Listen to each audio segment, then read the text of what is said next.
하나님 말씀 사무엘하 11장 1절로 5절 말씀입니다.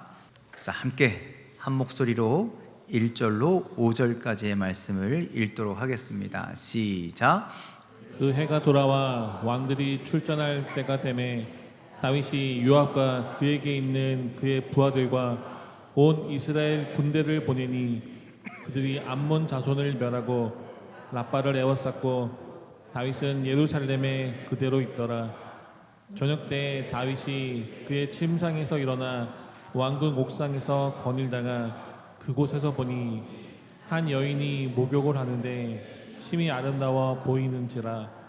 다윗이 사람을 보내 그 여인을 알아보게 하였더니 그가 아뢰되 그는 엘리암의 딸이요 햇사람 우리아의 아내 밧세바가 아니니까 하니, 다윗이 전령을 보내어 그 여자를 자기에게로 데려오게 하고 그 여자가 그 부정함을 깨끗하게 하였으므로 더불어 동침함에 그 여자가 자기 집으로 돌아가니라.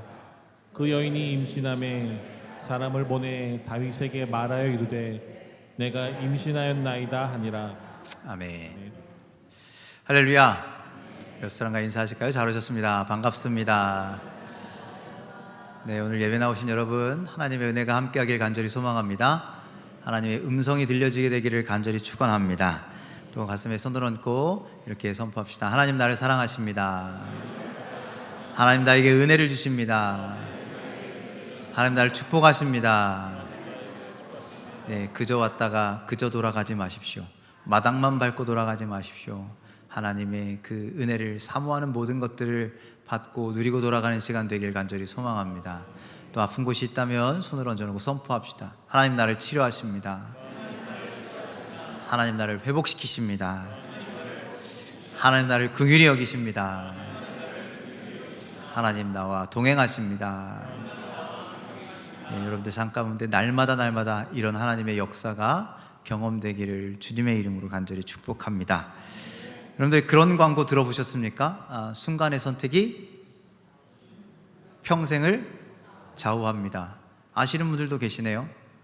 제가 이거 중학교 때쯤 들었던 것 같아요. 중학교 때. 굉장히 오래된 광고죠. 1980년대 중반 우리나라는요, 이 가전제품을요 3개 회사가 장악하고 있었습니다. 예, 가전제품 삼국지였습니다. 첫 번째로는 대우, 두 번째로 삼성, 세 번째로 LG 아니죠? 럭키금성, 정확하게 얘기합시다. 럭키금성이었습니다. 지금의 LG. 지금 LG가 뭐의 약자인지 아이들은 모르더라고요. 기억하세요? 럭키금성이에요. 네, 그렇게 3개 회사가 했었는데 이 순간의 선택이 평생을 좌우한다는 이건 어디 회사 카피일까요? 삼성이요?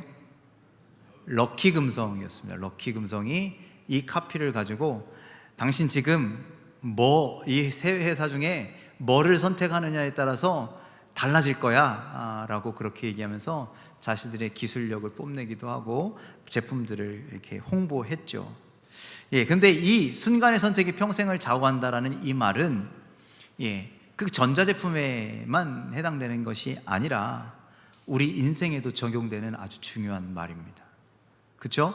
그래서 지금 우리가 어떤 선택을 하느냐에 따라서 어떤 방향으로 가느냐에 따라서 우리의 인생이, 우리의 내일이 좌지우지 된다라는 말씀입니다. 인생뿐만 아니라 여러분들 우리의 신앙도 마찬가지입니다. 우리가 무엇을 선택하느냐에 따라서, 지금 어떤 길로 나아가느냐에 따라서 우리의 내일의 믿음이 달라지게 될 것이다 라는 말씀이죠. 여러분들, 그래서 우리는 지금 아주 중요한 선택을 해야 합니다. 여러분들, 아브라함과 롯이 헤어질 때가 됐습니다. 같은 지역에 둘 다 부자가 되어서 서로 소유한 것이 많으니까 서로 다투기 시작해요. 아니, 부자가 됐으면 좀 친하게 지내지 막 싸워요. 종들이 막 다퉈요. 그래서 아브라함이 이야기합니다. 뭐라고 이야기하냐? 내가 우하면 내가 좌하고, 내가 좌하면 네가 좌하면 내가 우하고, 이렇게 우리 갈라지자라고 이야기했더니 롯이 뭐라고 이야기하냐면 이렇게 이야기하는 게 이렇게 선택합니다. 자, 12절, 창세기 13장 12절에 이렇게 되어 있습니다. 읽겠습니다. 시작. 아브라함은 가나안 땅에 거주하였고 롯은 그 지역의 도시들에 머무르며 그 장막을 옮겨 소돔까지 이르렀더라. 자, 아브라함이 선택한 곳은, 결국 선택한 곳은 어디예요? 가나안 땅이었습니다. 가나안 땅은 어떤 곳입니까? 하나님이 약속하신 땅, 하나님의 품, 하나님의 속한 땅에 거주하게 되었고, 롯은 어디로 갔다고요? 그 지역의 도시들에 머물게 되었는데 그 장막을 어디까지 옮겼어요? 소돔과 고모라까지 이르게 되었다라는 거예요. 여러분, 그래서 결국 아브라함은 가나안 땅에 머물고 롯은 소돔과 고모라 땅을 선택하게 된 거예요. 이 선택이 두 사람의 인생을 바꿔놓습니다. 예. 그래서 아브라함은 뭐가 돼요? 믿음의 조상이 되고, 롯은 뭐가 돼요? 하나님을 알지 못하는, 하나님 회에 들지 못하는 모압과 암몬의 조상이 되게 된다는 것이죠. 이들의 선택이 자신들뿐만 아니라 자신들의 후손에게까지도 영향을 주었다라는 것이 아브라함과 롯의 이야기입니다. 그래서 우리도 선택이 중요합니다. 우리의 신앙의 선택이 중요합니다. 우리가 신앙생활하면서 어떤 방향을 선택하는지, 무엇을 선택하는지에 따라서 우리의 믿음의 삶이 달라질 것이고 우리의 미래가, 우리의 소망이 달라지게 된다는 것이죠. 여러분들은 지금 어떤 선택을 하고 계십니까? 하나님이 기뻐하시는 선택이요? 하나님께서 원하시는 선택이요? 아까 그 찬양, 나의 삶은 복되다, 거기에서 뭐라고 찬양해서 가사한다고요? 내 원함을 내려놓고 주님이 뜻하시는 것이 이루어지기를 소망한다고요? 여러분들 그러한 선택들을 하고 계십니까? 아니면 내 원함이 이루어지고 하나님은 거기에 발맞춰서 축복을 주세요, 이런 마음으로 지금 앉아 계십니까? 간절히 바라기는 나보다 하나님의 뜻이 이루어지기를, 그 선택을 통해서 믿음의 삶을 살아가는 우리 모두가 되기를 주님의 이름으로 간절히 축원을 드립니다. 오늘 우리는 다윗의 선택을 통해서 우리의 삶을 돌아보았으면 좋겠어요. 나도 다윗과 같은 길을 걸어가고 있진 않은지. 여러분들 우리의 삶을 돌아보고 우리의 삶이 회복되기를 주님의 이름으로 간절히 부탁을 드립니다. 자, 여러분들 다윗이 어떤 인물입니까?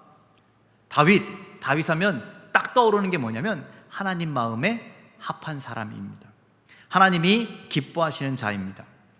그런 다윗인데 오늘은 그런 다윗을 이야기하고자 하는 것이 아니라 다윗이 안타까운 선택, 잘못된 선택을 하는 모습을 보려고 합니다. 왜냐?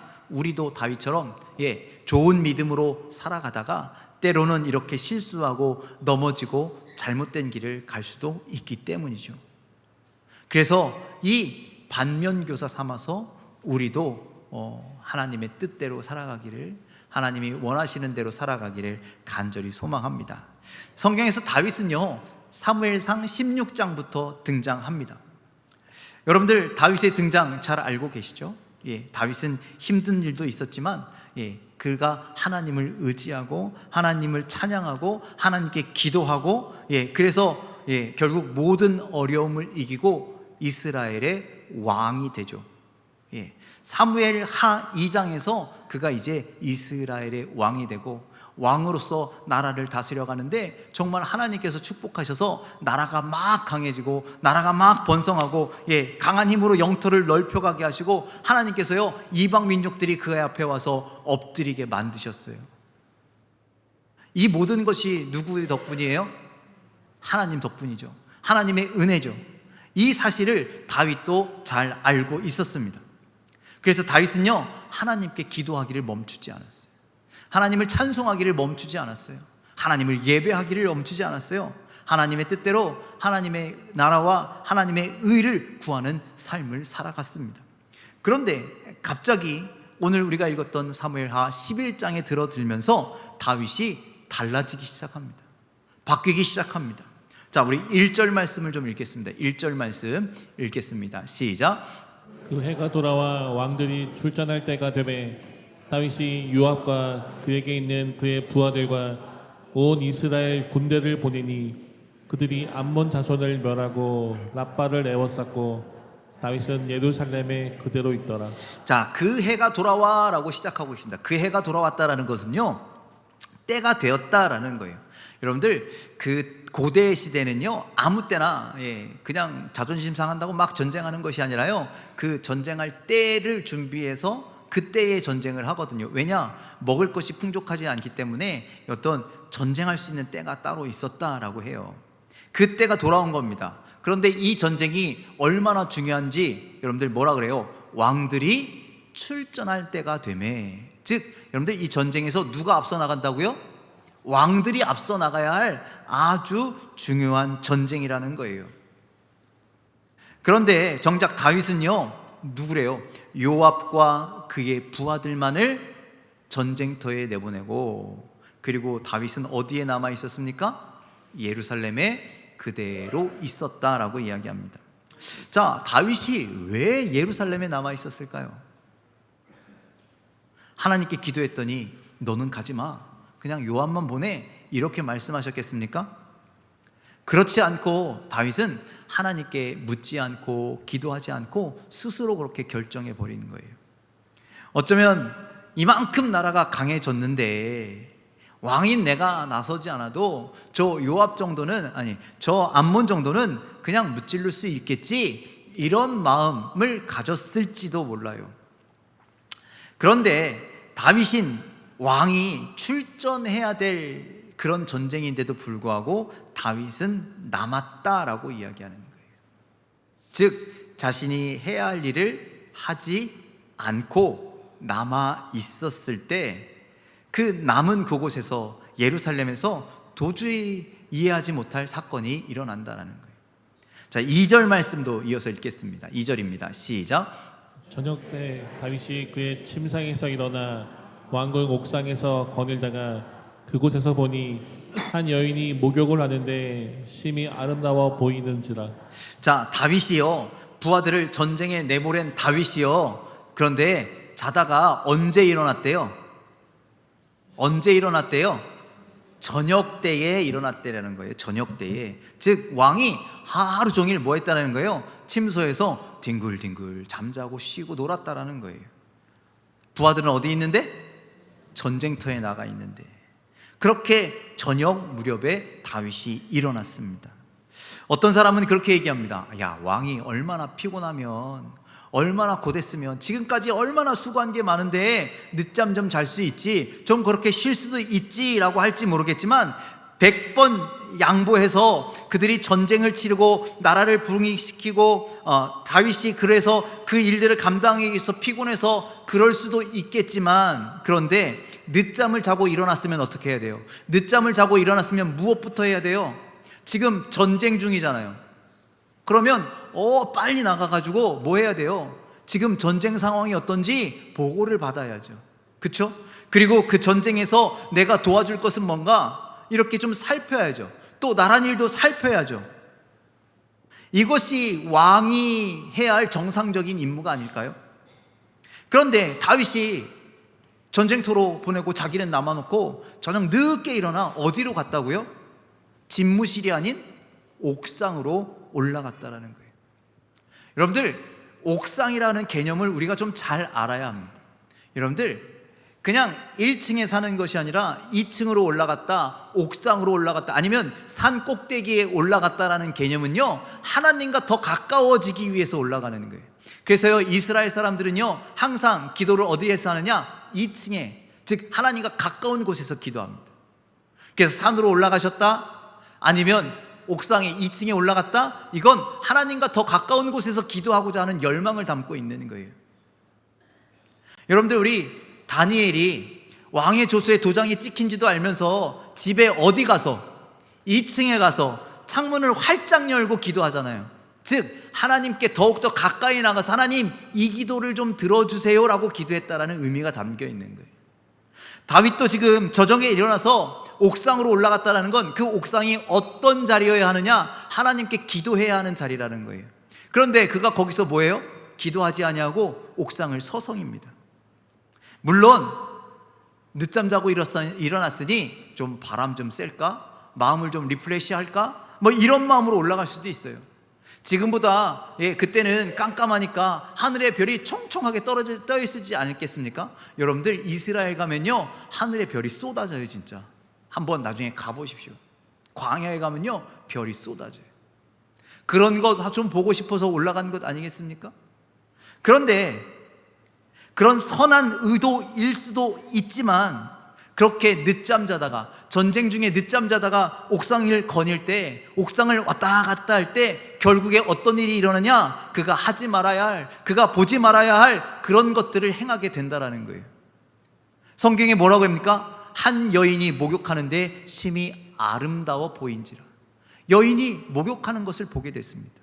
그 모습을 얼마나 자세하게 관찰했던지 뭐라 그래요? 심히 아름다워 보이더라. 깜깜해서 잘 보이지도 않았을 텐데 얼마나 힘써서 노력해서 보았으면 그렇게 아름답다라는 것을 알게 되었냐라는 거예요. 100번 양보해서 그래 올라갔다가 우연히 볼 수도 있죠. 어떻게 보이게 될 수도 있죠. 내가 의도하지 않았는데 눈에 들어갈 수도 있어요. 여러분들 그렇다면 어떻게 해야 합니까? 남자 여러분들 어떻게 해야 됩니까? 창문을 딱 열었는데 앞집이 훤하게 다 보여. 그러면 어떻게 해야 됩니까? 에? 누가 나오나 쳐다보셔야 됩니까? 근데 다윗은 지금 그랬다라는 거예요. 다윗은 지금 그랬다라는 거예요. 여러분들 우리가 아는 다윗이라면, 우리가 기대하는 다윗이라면 그 자리에서 떠났어야 합니다. 그리고 하나님 앞에 무릎 꿇어야 합니다. 기도해야 합니다. 회개해야 합니다. 하나님, 내가 지금 죄를 저질렀습니다. 내가 전쟁터에 앞서서 나갔어야 되는데 부하들만 보냈고, 아침 일찍 일어나서 그들을 위해서 기도하고 그들을 위해서 뒤에서 준비해주고 전쟁을 준비해주고 그들이 안전하게 돌아오기를 내가 여기서 힘썼어야 되는데 하루 종일 늦잠 자고 그렇게 하나님 앞에 기도하러 나가야 할 자리에서도 기도하지 아니하고 그러다가 결국 이렇게 내 눈이 범죄하고 말았습니다. 하나님 용서해 주세요. 이렇게 기도해야 하는 것이 여러분들 우리가 기대하는 다윗의 모습이라는 거예요. 그런데 다윗은요 그것을 보고 거기서 멈추지 않았어요. 하지 말아야 할 행동으로 이어지게 된다라는 거예요. 자, 사무엘하 11장 3절 4절 말씀 함께 읽겠습니다. 시작. 다윗이 사람을 보내 그 여인을 알아보니 그가 아르되 그는 엘리암의 딸이요 햇사람 우리아의 아내 밧세바가 아니니까 하니 다윗이 전령을 보내어 그 여자를 자기에게로 데려오게 하고 그 여자가 그 부정함을 깨끗하게 하였으므로 더불어 동침함에 그 여자가 자기 집으로 돌아가니라. 자, 다윗이요 사람을 보내서 그 여인이 누구인지를 알아봅니다. 부단히 의도적이죠. 그리고 다윗이 이 여인이 누구인지를 알게 되었어요. 누구래요? 햇사람 우리아의 아내 밧세바라는 것을 알게 되었습니다. 여러분들, 그런데 밧세바, 우리아의 아내 밧세바라는 사실을 알고도요 그 사실을 무시합니다. 다윗은요 지금 아무것도 눈에 뵈는 게 없는 거예요.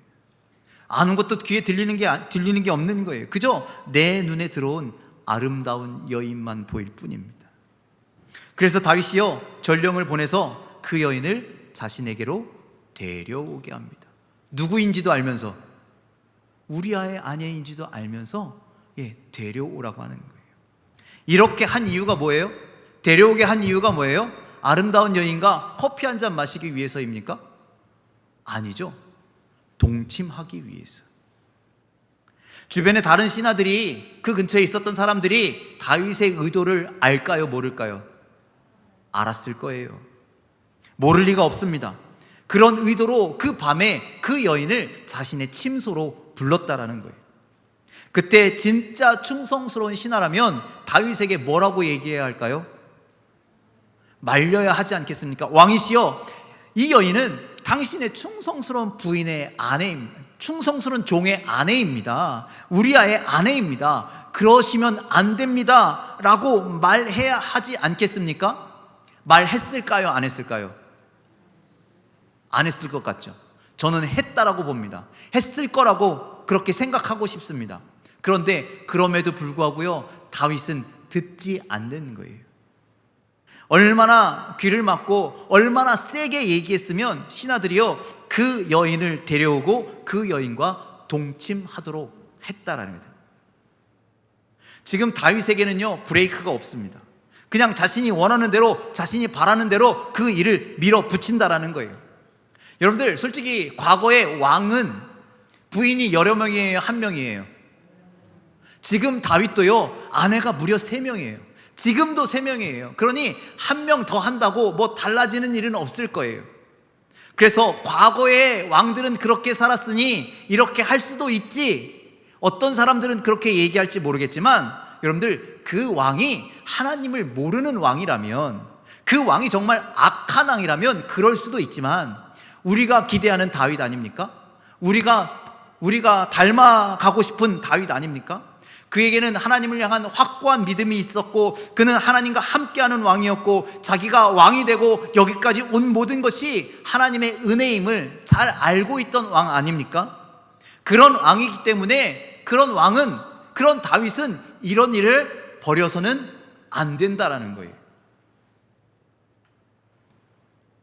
다윗이 저지른 범죄는, 죄는 다윗 한 사람의 죄가 아니에요. 왕이라는 것은 그런 위치입니다. 자신의 개인의 범죄가 아니라 이건 이제 온 나라의 죄가 되는 것이고 온 백성의 죄가 되는 거라는 거예요. 왕은 그런 자리이기 때문에.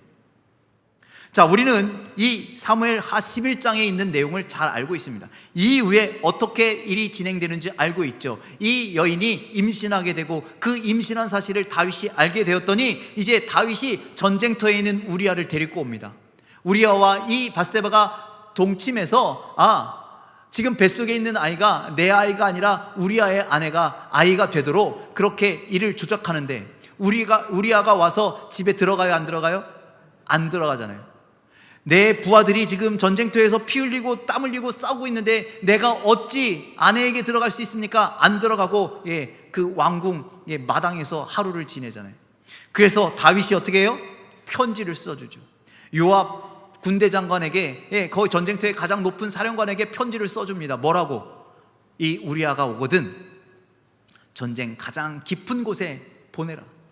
치열한 전투를 하게 만들어라. 그리고 치열한 전투가 있을 때 모든 병력을 뒤로 물러라. 그래서 거기서 죽게 만들어라. 그렇게 다윗은 죄악을 더욱더 심화시킨다는. 자, 27절 말씀 좀 뒤로 가서 함께 읽겠습니다. 시작. 그 장례쯤에 다윗이 사람을 보내 그를 왕궁으로 데려오니 그가 그의 아내가 되어 그에게 아들을 낳으니라. 다윗이 행한 그 일이 여호와 보시기에 악하였더라. 자, 다윗은요 자기가 생각대로, 자기가 계획한 대로 그렇게 일을 처리합니다. 우리아를 그래서 전쟁터에서 죽이고, 그리고 이제 그 장례가 끝난 다음에 그 밧세바라는 여인을 자기의 왕궁으로 데려와서 아내를 삼고 그 태 속에 있는 아이를 낳아서 자기의 자녀로 삼죠. 자기가 원하는 대로, 자기가 바라는 대로 일이 착착착착 진행된 것 같습니다. 그런데 성경 맨 끝에 뭐라고 말씀합니까? 다윗이 행한 그 일이 여호와 보시기에 악하였더라. 하나님은요 다윗의 모든 일을 뭐하고 계셨다는 거예요? 보고 계셨다는 거예요. 그리고 그 악하다라고 그의 행위를 보셨다는 거예요. 이 일로 하나님의 심판이 이를까요, 안 이를까요? 하나님의 심판이 이르게 돼요. 어떤 심판이 임하게 되느냐? 다윗과 밧세바 사이에 낳았던 그 아이가 어린 나이에 그냥 죽고 맙니다. 그리고 다윗의 가정이 다윗이 행했던 것처럼, 다윗이 남의 여인을 그렇게 함부로 범해서 아내를 삼은 것처럼 그 집안에서요 오빠가 배다른 여동생을요 그렇게 똑같이 범하게 됩니다. 그리고 다윗은요 노년에 우리아를 죽여서 그렇게 했던 것처럼 수치를 당하게 됩니다. 그의 아들이요 쿠데타를 일으켜서 아들이 아버지를 왕위에서 끊어내리는 그런 일을 경험하게 되죠. 그의 인생이요 아름답지 않게 된다. 집안이요 완전 낭장팡이 된다라는 거예요. 그의 인생에 이런 오점이 생겼다라는 거예요. 왜? 무엇 때문에? 무엇이 그렇게 시작되었느냐? 밧세바를 범한 사건 때문에. 자, 그러면 밧세바를 범하기까지 다윗은 어떠한 과정이 있었느냐, 무엇을 선택했기 때문에 거기까지 왔느냐를 우리는 볼 수 있어야 돼요. 자, 어떤 것을 선택했느냐? 그가 영적인 게으름을 선택했다라는 거예요. 영적인 게으름. 자, 2절 말씀을 좀 다시 한번 읽어보면 앞부분만 함께 있습니다. 시작. 저녁 때 다윗이 그의 침상에서 일어나 왕궁 옥상에서 거닐다가. 자, 다윗은 지금 왕들이 아주 중요한 전쟁을 하고 있는데 그 전쟁이 끝나지 않은 상태에서 그것을 빨리 마무리하고 내 신하들이, 내 백성들이, 내 군사들이 빨리 안전하게 돌아오고 나라에 평화가 임하는 것이 다윗이 해야 할 일인데 그 사명을 감당하지 않고 한가롭게 잠이나 청하고 있었다라는 거예요. 왕으로서 부여받은 하나님의 사명을 이루지 않았다라는 거예요. 암몬 정도는 내가 없어도 이기겠지, 하나님께 묻지도 않고 스스로 판단해버리는 영적인 게으름 속에 빠졌다라는 거예요. 영적인 게으름. 여러분들, 영적인 게으름이 뭔지 아십니까? 무엇이 과연 영적인 게으름일까요? 한마디로 이야기한다라고 하면 하나님과의 소통이 끊어지는 것이, 하나님과의 소통을 소홀히 여기는 것이, 하나님과 소통하지 않는 것이 영적인 게으름이라는 거예요. 다윗은 하나님의 마음에 합한 사람 아니었습니까? 하나님과 마음이 통하던 사람 아니었습니까? 하나님께서 기뻐하시던 인물 아니었습니까? 하나님을 찾던 사람이고 하나님께 묻던 사람이고 새벽마다 일어나서 하나님께 부르짖던, 하나님을 찾던 그런 사람이 다윗이었다라는 거예요. 그런 그가 밤이 될 때까지 자리에서 일어나지 아니하고 하나님과 소통하지 아니하고 이 일을, 전쟁하는 일을 자기 마음대로 결정해 버렸다라는 것입니다. 사무엘 하 11장에는요 하나님에 대한 언급이 전혀 나오지 않습니다. 다윗은 하나님과 소통을 잃었습니다. 하나님과의 관계를 잃었습니다. 그리고 영적인 게으름의 상태에 들어가 버렸다라는 거예요. 그것이 다윗을 이 지경에 이르게까지 만들었다라는 거예요. 여러분들, 우리도 마찬가지입니다. 우리가 하나님과의 소통이 끊어진 채로 영적인 게으름을 선택하고 영적인 게으름의 속에서 살아간다면 어느 날 저녁 다윗에게 일어났던 그 잘못된 선택과 잘못된 죄악의 일들이 우리에게도 동일하게 생겨날 수도 있다라는 말씀입니다. 언제든지 영적인 게으름을요 우리를 죄악 가운데 몰고 간다라는 거예요. 여러분들, 하나님과 소통하고 계십니까? 여러분들, 혹시 하나님과의 소통이 끊어진 삶을 살고 있지는 않습니까? 소통해야 되는 것을 알매도 불구하고 목사님 바빠서요, 목사님 먹고 살기 힘들어서요, 다른 시간은 할 시간, 다른 것 할 시간은 많은데 하나님과의 소통하는 시간은 없지 않습니까? 예배하고 말씀 읽고 기도하고 찬양하고 이런 것들로 통해서 우리가 하나님과 소통해야 되는데, 그런데 그런 시간은 없고 TV 보고 핸드폰하고 나만을 위한 취미생활하고 이런 시간은 많지 않으십니까? 내가 원하는 것 하기에는 시간이 부족해서 그나마 조금 있었던 하나님과의 소통하는 시간을 과감하게 줄여버리고 나를 위한 시간으로 그렇게 살아가고 있지 않습니까? 그런 영적인 게으름에 빠진다면 우리는 결국 다윗이 경험했던 그날 저녁의 일들을 우리도 똑같이 경험하게 될 것이라는 거예요. 영적인 죄악 가운데 하나님께서 악하다라고 말씀하실 그 죄악에 우리는 빠져버린다라는 거예요. 세상의 아름다운 유혹에 시험에 빠져서 우리는 의로운 선택, 바른 선택하지 못하고 죄악으로 치닫게 될 것이라는 거예요. 그러니 여러분들, 우리는 가장 먼저 무엇을 해야 되느냐? 영적인 게으름에서 빠져나와야 합니다. 단절되었던 하나님과의 소통이 다시금 이어져야 합니다. 하나님께 기도하고 하나님께 찬송하고 하나님의 말씀 묵상하고 하나님을 예배하는 일에 우리는 열심을 다해야 합니다. 그래서 그 소통의 관계가 다시 회복되는 우리 모두가 되시기를 주님의 이름으로 간절히 축원을 드립니다. 하루에 단 한 번이라도, 아니 단 1분이라도, 단 한 절의 말씀이라도 여러분들 묵상하셨으면 좋겠습니다. 밥 먹을 때 기도하시죠? 주셔서 감사합니다로 끝나지 마시고 단 한마디라도 하나님께 기도를 더 하시길 바랍니다. 예배하는 시간에도 그냥 앉아 있지 마시고 하나님께 집중하시고 마음과 정성을 다하고 하나님을 향한 그 경외하는 태도로 하나님을 예배했으면 좋겠습니다. 그래서 하나님과의 관계가, 하나님과의 소통이 회복되는 그런 은혜의 삶, 영적 게으름에서 탈출하시는 우리의 귀한 인생들이 되시길 주님의 이름으로 간절히 축원을 드립니다. 두 번째로 다윗이 잘못된 선택은 무엇이냐? 그가 눈을 닫고 귀를 닫았다라는 거예요. 여러분들, 다윗이 지금 무엇을 보고 있습니까? 하나님을 보아야 할 때에 여인을 보고 있었습니다. 보아야 할 것을 보지 않고 보지 말아야 할 것을 보았다라니, 그것이 눈이 닫힌 상태인 겁니다. 지금 누구의 소리를 듣고 있습니까? 하나님의 음성을 들어야 할 그가 하나님의 음성이 아닌 자기의 목소리에 귀를 기울이고 있다라는 거예요. 자, 우리 15절 말씀 읽겠습니다. 15절 말씀 함께 읽습니다. 시작.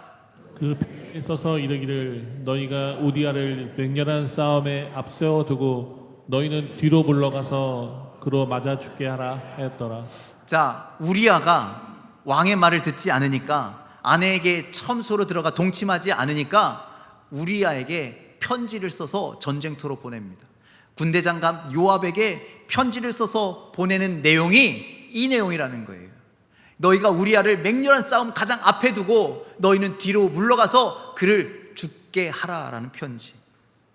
여러분들, 어떻게 왕이 자신의 충성스러운 신하를 죽게 할 수가 있냐라는 거예요. 그것도 고의적으로, 의도적으로. 여러분들, 우리아가 어떤 사람이냐면 다윗이 왕이 되기 전에 광야에서 도망자의 삶을 살 때부터 그와 함께 하던 사람이 우리아였어요. 여러분들, 우리 사무엘하 끝장에 가면 다윗의 용사들이 나옵니다. 다윗의 용사들은요, 세 부류의 사람이 있어요.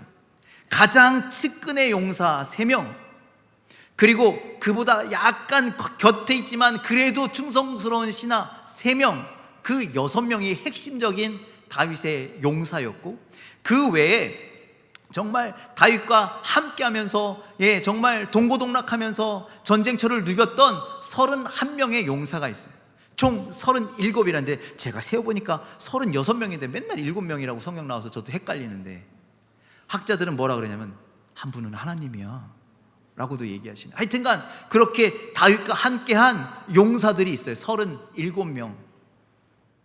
그 중에 우리아가 들어있습니다. 우리아는 그런 사람이에요. 여러분들, 사람의 기억력이 그렇대요. 한 200명, 300명 넘어가면요, 사람의 이름을 기억 못한답니다. 그러니까 큰 교회 가면 목사님들이, 성도님들 이름 다 알아요? 몰라요? 모르는 거예요. 일부분만 아는 거예요. 일부분만. 용서하십시오. 저는 이만큼도 가끔 잊어버릴 때가 있었어요. 여러분들, 다윗이 왕이 되니까 기억해야 할 이름들이 얼마나 많겠어요. 알아야 할 이름들이 얼마나 많겠어요. 그런데 아무리 많은 이름이 있을지라도 다윗은요, 이 우리아의 이름을 잊지 못해요. 왜? 그가 왕 되기 전부터 함께 생명을 걸고 싸웠던 사람이기 때문에. 그런데 그런 그를 지금 어떻게 하라고요? 죽이라고요. 이럴 때 우리는 뭐라 그러냐면요, 어떻게 사람이 저럴 수가 있어? 어떻게 하늘이 두렵지도 않아? 우리 그렇게 얘기한다. 지금 다윗은요, 눈이 다쳤어요. 귀가 다쳤어요. 그래서요, 하늘이 두렵지 않은 거예요. 그냥 자기가 원하는 대로, 자기가 바라는 대로만 하고 싶은 거예요. 그래서 우리아를 죽이게까지 만들었다는 것이죠. 여러분들은 눈을 뜨고 계십니까? 영적인 눈을 뜨고 계십니까? 그래서 지금 무엇을 보고 계십니까? 하나님을 바라봐야 하는데, 세상의 아름다움, 세상의 그 화려함, 이런 것들, 세상의 그 기쁨, 이런 것들을 혹시 바라보고 계시지는 않으십니까? 여러분들 귀로 지금 무엇을 듣고 계십니까? 하나님의 음성을 들어야 되는데, 하나님의 음성은 듣지 않고 내가 원하는 소리에만 귀 기울이고 계시지 않습니까? 여러분들, 우리가 하나님의 음성을 듣지 아니하면 그 어떤 소리, 그 어떤 다른 소리도 들을 수 없습니다. 결국 다윗이 그 어떤 날의 저녁처럼 우리도 죄악의 길을 브레이크 없이 달려가게 될 것이라는 거예요. 정말 다행인 것은 다윗이 훗날 나단의 이야기를, 나단 선지자의 이야기를 듣습니다. 나단 선지자가 당신이 지금 하나님과 백성들 앞에서 죄를 지었다라는 그 얘기에 정신을 차리고 그가 돌아오고 회개하고 하나님 앞에 다시 설 수가 있었습니다. 그래서 여러분들, 우리가 인생에서 하나님을 향한 눈을 닫고 하나님의 음성을 듣지 않는 그런 귀를 닫고 사는 인생일 때 우리 곁에 이 나단 선지자와 같은 동역자가 있으시기를 주님의 이름으로 간절히 축원을 드립니다. 하나님의 말씀을 대신 전해주고 하나님을 대신 하나님 앞으로 대신 안내해 줄 수 있는 그런 믿음의 동역자가 여러분들 곁에 항상 있으시길 간절히 소망합니다.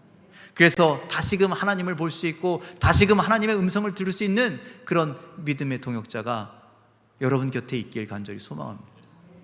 여러분들도 그런 동역자가 되어 주셨으면 좋겠습니다. 자, 오늘 우리는 오늘날 저녁에 일어난 다윗의 이야기를 보았습니다. 이 말씀을 읽으며 우리는 알아야 합니다. 우리는 깨달아야 됩니다. 무엇을 선택하느냐에 따라서 우리의 믿음의 삶이 달라질 것이다. 우리의 인생이 달라질 것이다. 그래서 우리는 어떻게 해야 되느냐, 무엇을 선택해야 되느냐, 여러분들 하나님과 소통하는 삶을 선택하시길 바랍니다. 영적인 게으름에 빠지지 말고 하나님과 소통하십시오. 그리고 우리 그렇게 얘기하죠. 코람데오, 하나님 앞에서 하나님을 바라보고 하나님의 음성 듣는 삶을 살아가시길 바랍니다. 여러분들 이렇게 하나님과 소통하는 것, 하나님을 바라보고 하나님의 음성 듣는 것, 이것이 우리의 신앙의 아주 기초 중에 기초가 된다라는 사실입니다. 그래서 어느 날 저녁 다윗이 옥상을 방황하듯 우리가 방황하는 인생을 살지 말고 다시금 하나님 앞으로, 다시금 말씀 앞으로, 다시금 믿음으로 살아가는 거룩한 주의 백성들 되길 간절히 소망합니다. 여러분들 영적인 게으름에서 벗어나 닫힌 눈을 뜨고 닫힌 길을 열어 하나님을 보고 하나님의 음성을 들을 수 있는 여러분들 믿음의 길, 생명의 길, 은혜의 길을 걸어가는 거룩한 하나님의 자녀들이 다 되시기를 주님의 이름으로 간절히 축원을 드립니다. 기도하겠습니다.